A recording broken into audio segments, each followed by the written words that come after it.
जय सद्गुरू सगळ्यांना. मी आहे स्नेहा. मी माझ्या चॅनलवर तुमचं स्वागत करीत आहे. आज आपण पाहणार आहोत बेसनाचे लाडू कसे बनवायचे ते घरच्या घरी अगदी सोप्या पद्धतीमध्ये मी तुम्हाला दाखवणार आहे. आणि हे लाडू चांगल्या आठवड्यावर टिकणारे आहेत. चला मग पाहूया आपण बेसनाचे लाडू कसे बनवायचे ते.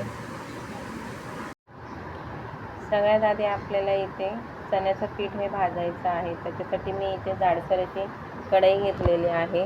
त्या कढईत 2 मोठ्या वाट्या इतक्या चण्याचं पीठ घेतलेलं आहे. मंद गॅसवरती हे पीठ आता आपल्याला भाजून घ्यायचं आहे. थोडंसं ह्याला हलकंसं भाजून घेतल्यावरती आता आपण याच्यामध्ये तूप टाकणार आहोत. तूप हे कमी कमी टाकून आपल्याला हे आपल्या चण्याचं पीठ आहे हे भाजायचं आहे. जसं आपल्याला हे तूप लागेल तसं आपल्याला वरून थोडं थोडं करून टाकायचं आहे. जास्त प्रमाणात आधीच टाकलं तर हे तूप हे जे मिश्रण आहे चण्याचं पिठाचं हे आपलं मऊसूत आणि ढिल्ल बनू शकतं आणि त्याच्यामध्ये आपले लाडू हे वळणार नाहीत. त्याच्यामुळे थोडं थोडं करून आपल्याला हे तूप टाकून घ्यायचं आहे. टाकलेलं तूप हे आपल्याला पिठाला चांगलं लावून घ्यायचं आहे. गॅस ही मंद करूनच आपल्याला हे पीठ भाजायचं आहे. हे चण्याचं पीठ असल्या कारणाने खाली लागू शकतं. भाजताना आपल्याला जाडसर कढईच घ्या कारण खाली लागणार नाही. पाहू शकता आता मी इथे परत थोडंसं तूप टाकणार आहे. थोडं थोडं तूप करून आपल्याला हे पीठ भाजून घ्यायचं आहे चांगलं.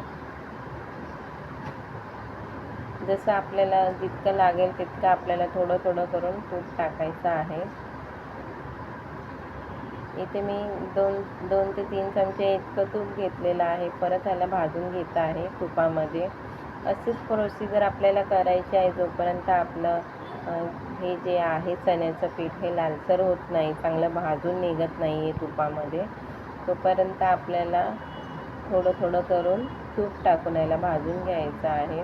पाहू शकता चांगलं तूप हे पिठाला मुरलेलं आहे. थोडं घट्ट असं हे पिठाचं सारण झालेलं आहे. आता आपल्याला याच्यामध्ये परत तूप टाकायचं आहे कारण आपलं हे चण्याचं पीठ आहे ते अजून भाजून निघालेलं नाही आहे.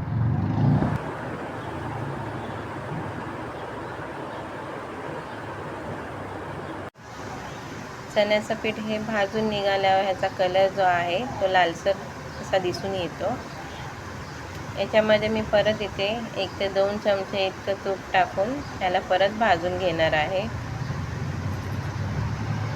जोपर्यंत ह्याचा जो कच्चापण आहे तो जात नाही तोपर्यंत आपल्याला आपल्या ह्या चण्याच्या पिठाला भाजून घ्यायचं आहे.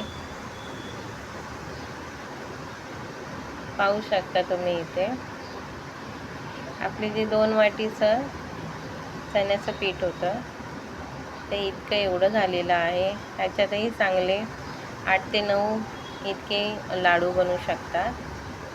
इथे मी साखर घेतलेली होती. साखरमध्ये इलायची पावडर टाकून त्याचं मिक्सरमध्ये पिठी साखर असं बनवलेलं आहे.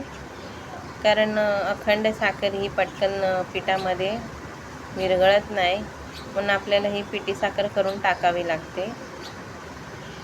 पिठी साखर मी चांगले 4 ते 5 चमचे इतके घेतलेले आहे. पाहू शकता तुम्ही आपली ही जी साखर आता आपण टाकलेली ती खूप प्रमाणामध्ये विरघळलेली आहे. साखर टाकल्याने परत आपलं पीठ हे थोडंसं मऊसर दिसतंय. चांगलं आपल्याला परत ह्याला भाजून घ्यायचं आहे कारण अजूनही आपलं जे पीठ आहे ते भाजलेलं नाही आहे. तुम्ही पाहू शकता चांगला असा घट्ट गोळा बनत आलेला आहे. इथे आपलं पीठ हे रेडी झालेलं आहे. तुम्ही पाहू शकता खाली थोडासा लालसरपणा दिसत आलेला आहे. ह्या पिठाला एका प्लेटमध्ये काढून थंड करायला घेऊया. पाहू शकता इथे आपलं पीठ हे थंड झालेलं आहे. आता आपण वरून याच्यामध्ये आपले जे ड्रायफ्रूट्स मी कापून ठेवलेले होते ते टाकलेले आहेत. थोडीशी मला इथे पिठी साखर कमी लागत होती, ते 1 ते 2 चमचे इतके मी पिठी साखर वरून टाकत आहे. हलकंसं पीठ हे गरम आहे, त्याच्यामुळे आपली जे पिठी साखर आहे ते विरघळणार आहे. आता आपण याला लाडू बांधायला घेऊया या मिश्रणाचे. तुम्हाला जर ड्रायफ्रूट्स हे तेलामध्ये भाजून घ्यायचे असतील तरी घेऊ शकता, पण मी हे असेच अखंड कापून टाकलेले आहे. खूप छान लागतात तेही खायला. आपल्या जे मिश्रण पीठ होतं ते तुपामधलं पीठ आहे, त्याच्यामुळे मी ड्रायफ्रूट्स हे तुपामध्ये भाजून घेतलेले नाही आहे, असेच टाकलेले आहे. चांगला आपला पाहू शकता मळून घेतले तरी तो गोळा आपला हा तयार होत आहे.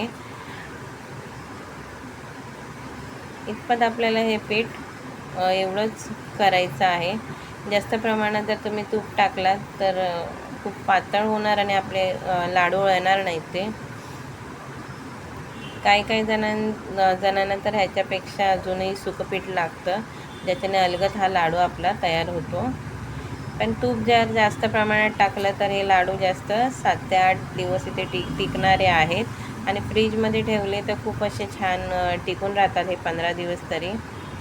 पाहू शकता तुम्ही, छान असा लाडू वळून आपला तयार झालेला आहे. अशाच पद्धतीत आपण सगळेच लाडू आपण तयार करून घेणार आहोत. 2 वाटीच्या बेसनाच्या पिठामध्ये आपले हे 7 ते 8 लाडू हे तयार होतात बनून. जाडसर जर तुम्ही बनवलात तर 7 ते 8 बनतात आणि जर बारीक मीडियम साईजचे जर केलात तर 10 ते 12 इतके लाडू तयार होतात. पाहू शकता तुम्ही. परत आपला हा दुसरा लाडू आपण हा तयार केलेला आहे. अशाच पद्धतीत आपण सगळे लाडू तयार करून घेणार आहोत. गणपती उत्सव चालला, आणखी अजून भरपूर आपले सण येणार आहेत, त्याच्यासाठी आपल्याला लागणारच आहेत. काहीतरी गोड पदार्थ असं घरामध्ये बनलेलेच असतात. पटकन आणि झटपट बनणारी ही रेसिपी आहे. फक्त पीठ थोडंसं आपल्याला परतवायला थोडासा वेळ लागतो, इतकाच. नाही तर ही रेसिपी ही आठवड्यावर टिकणारी आहे. खायलाही खूप छान आणि उत्तम लागते.